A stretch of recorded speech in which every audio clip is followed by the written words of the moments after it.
Assalamualaikum warahmatullahi wabarakatuh. Perkenalkan, nama saya Muhammad Diki Al-Kadri. Rekan saya, Mona Azwani dan Rizdatul Bayani akan mempresentasikan transfer antar perusahaan aset tak lancar. Gambaran umum mengenai entitas konsolidasi. Entitas konsolidasi adalah agregasi dari sejumlah perusahaan yang berbeda. Laporan keuangan yang disusun oleh masing-masing afiliasi dikonsolidasi menjadi satu laporan keuangan yang menyajikan posisi keuangan dan hasil operasi dari seluruh entitas ekonomi seakan-akan merupakan perusahaan tunggal. Eliminasi transfer perusahaan. Semua aspek transfer antar perusahaan harus dieliminasi dalam penyusunan laporan keuangan konsolidasi, sehingga laporan keuangan tersebut terlihat seakan-akan merupakan laporan keuangan dari suatu perusahaan tunggal. PSAK 4, Laporan Keuangan Konsolidasi, menyebutkan saldo antar perusahaan, pembelian dan penjualan, serta pengeluaran atau beban sebagai contoh dari saldo antar perusahaan dari transaksi yang harus dieliminasi. Tidak ada perbedaan antara anak perusahaan yang dimiliki penuh dan anak perusahaan yang tidak dimiliki penuh sehubungan dengan eliminasi transfer antar perusahaan. Konsolidasi berfokus pada konsep entitas tunggal, bukan presentasi kepemilikan. Jika konsolidasi terpenuhi, maka perusahaan menjadi bagian dari entitas ekonomi tunggal, dan semua transaksi dengan perusahaan lain yang berhubungan istimewa menjadi transfer internal yang harus dieliminasi penuh, tidak bergantung pada persentase kepemilikan. Selanjutnya, eliminasi laba dan rugi yang belum direalisasi. Laba dan rugi dari penjualan suatu barang ke pihak yang berhubungan istimewa umumnya dianggap direalisasi pada saat penjualan dari perspektif perusahaan penjual. Tetapi, untuk tujuan konsolidasi, laba tersebut belum dianggap direalisasi sampai direalisasi. Biasanya, melalui penjualan ke pihak yang tidak berhubungan istimewa. Laba belum direalisasi dari transfer antar perusahaan ini disebut laba antar perusahaan yang belum direalisasi atau unrealized intercompany profit. Dari sudut pandang entitas konsolidasi, penjualan aset dalam entitas konsolidasi hanya merupakan perubahan lokasi aset dan tidak mencerminkan akhir dari proses pendapatan. Untuk mencapai akhir dari proses pendapatan dalam entitas konsolidasi, harus terjadi penjualan ke pihak eksternal dari entitas konsolidasi. Kunci untuk menentukan kapan melaporkan transaksi dalam laporan keuangan konsolidasi adalah dengan memvisualisasikan entitas konsolidasi dan menentukan apakah transaksi tertentu terjadi seluruhnya di dalam entitas konsolidasi. Selanjutnya, transfer jasa antar perusahaan. Perusahaan yang berhubungan istimewa seringkali membeli jasa dari satu perusahaan ke perusahaan lainnya. Jenis jasa antar perusahaan tersebut dapat bermacam-macam, seperti pembelian jasa konsultasi, jasa rekayasa, jasa pemasaran, dan jasa pemeliharaan. Umumnya, pendekatan yang lebih sederhana digunakan dalam eliminasi transaksi antar perusahaan dengan mengasumsikan bahwa jasa tersebut menguntungkan periode sekarang dan karenanya setiap laba antar perusahaan atas jasa tersebut telah direalisasi pada periode dilakukannya transfer. Oleh karena itu, tidak ada ayat jurnal eliminasi sehubungan dengan transfer pada periode berjalan diperlukan di periode berikutnya, sebab laba antar perusahaan dianggap telah direalisasi pada periode transfer. Transfer aset berupa tanah. Pada saat transfer aset tak lancar terjadi, penyesuaian seringkali diperlukan dalam penyusunan laporan keuangan konsolidasi selama tanah tersebut masih dimiliki oleh perusahaan. Alokasi eliminasi laba belum direalisasi. Penjualan yang terjadi dari induk perusahaan ke anak perusahaan disebut penjualan arus ke bawah, downstream sale. Setiap keuntungan atau kerugian dari transfer tersebut menjadi hak pemegang saham induk perusahaan. Penjualan arus ke atas atau upstream sale, yaitu setiap keuntungan atau kerugian menjadi hak pemegang saham antar anak perusahaan.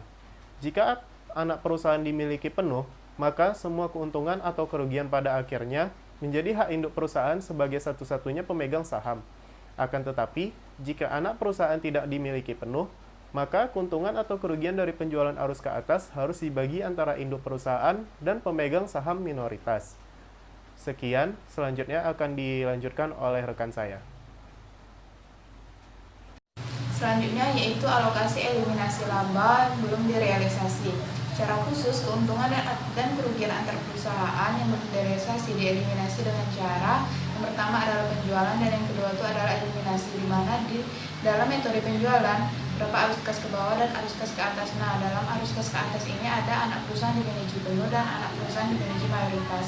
Sedangkan di metode eliminasi ini terhadap kepemilikan mayoritas, di mana secara proporsional adalah kepemilikan mayoritas dan kepemilikan minoritas. Selanjutnya adalah pendapat kepemilikan minoritas.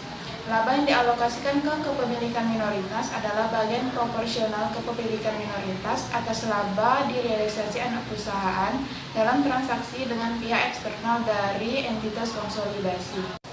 Berikutnya itu eliminasi laba belum direalisasi setelah tahun pertama. Pada periode timbulnya laba belum direalisasi dari penjualan antar perusahaan, ayat jurnal eliminasi kertas kerja digunakan dalam proses konsolidasi untuk menghilangkan pengaruh keuntungan atau kerugian yang dicatat oleh afiliasi penjual dan menyesuaikan jumlah aset yang dilaporkan menjadi harga semula yang dibayarkan oleh afiliasi penjual. Nah, tiap periode setelahnya selama aset tersebut masih dimiliki oleh afiliasi pembeli, saldo aset yang dilaporkan dan klaim pemegang saham dari afiliasi penjual harus disesuaikan untuk menghilangkan pengaruh dari keuntungan atau kerugian belum direalisasi. Laba dari periode yang akan datang tidak akan berpengaruh. Selanjutnya itu pelepasan aset di kemudian hari. Nah, keuntungan antar perusahaan belum direalisasi dari penjualan aset dianggap direalisasi pada saat aset tersebut dijual kembali kepada pihak eksternal. Untuk tujuan konsolidasi, keuntungan atau kerugian yang diakui oleh afiliasi yang menjual ke pihak eksternal harus disesuaikan dengan keuntungan atau kerugian antar perusahaan belum direalisasi. Walaupun laba yang dilaporkan penjual dari penjual eksternal berdasarkan pada biaya perolehan afiliasi tersebut, keuntungan atau kerugian yang dilaporkan oleh entitas konsolidasi berdasarkan biaya perolehan aset dari entitas konsolidasi, yaitu biaya perolehan yang terjadi oleh afiliasi yang membeli aset tersebut semula dari pihak luar. Selanjutnya itu transfer aset berupa aset yang disusutkan. Nah, laba antar perusahaan belum direalisasi dari aset disusutkan atau diamortisasi dianggap akan direalisasi secara bertahap selama sisa umur ekonomis aset tersebut bersamaan dengan penggunaannya oleh afiliasi pembeli dalam menghasilkan pendapatan dari pihak non-afiliasi. Nah, pengaruhnya, bagian dari keuntungan atau kerugian belum direalisasi menjadi direalisasi setiap periode seiring dengan manfaat yang didapat oleh aset tersebut dan potensi jasanya berkurang. Selanjutnya itu adalah perubahan estimasi umur aset setelah transfer. Nah, pada saat aset disusutkan di transfer antar perusahaan estimasi sisa umur ekonomis dapat terjadi.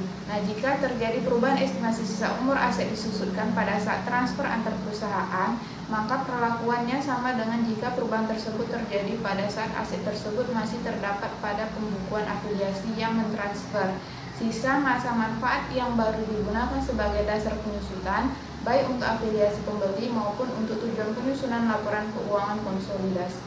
Baiklah, saya Rizatul Bayani sebagai pemateri ketiga akan melanjutkan pembahasan dari teman-teman saya. Di sini saya akan menjelaskan pembahasan mengenai penjualan arus ke atas. Jadi, perlakuan laba belum direalisasi dari penjualan antar perusahaan arus ke atas itu sama dengan perlakuan untuk penjualan arus ke bawah. Itu kecuali laba belum direalisasi dan pengakuan realisasi berikutnya harus dialokasikan antar kepemilikan mayoritas dan minoritas. Lalu, transfer aset sebelum akhir tahun. Pada kasus dengan transfer aset antar perusahaan terjadi selama periode berjalan, bukan pada akhir periode. Sebagian dari keuntungan atau kerugian antar perusahaan dianggap direalisasi pada periode transfer. Jika hal ini terjadi, maka ayat jurnal eliminasi kertas kerja pada akhir tahun tersebut harus memasukkan pengaruh beban penyusutan dan akumulasi penyusutan. Jumlah penyusutan ini sama dengan selisih antara penyusutan yang dicatat oleh pembeli dan penyusutan yang seharusnya dicatat oleh penjual untuk periode yang dimulai dari saat penjualan antar perusahaan. Materi berikutnya adalah transfer aset berupa aset diamortisasi. Hak produksi, paten, dan jenis aset tak berwujud lain dapat dijual ke perusahaan afiliasi.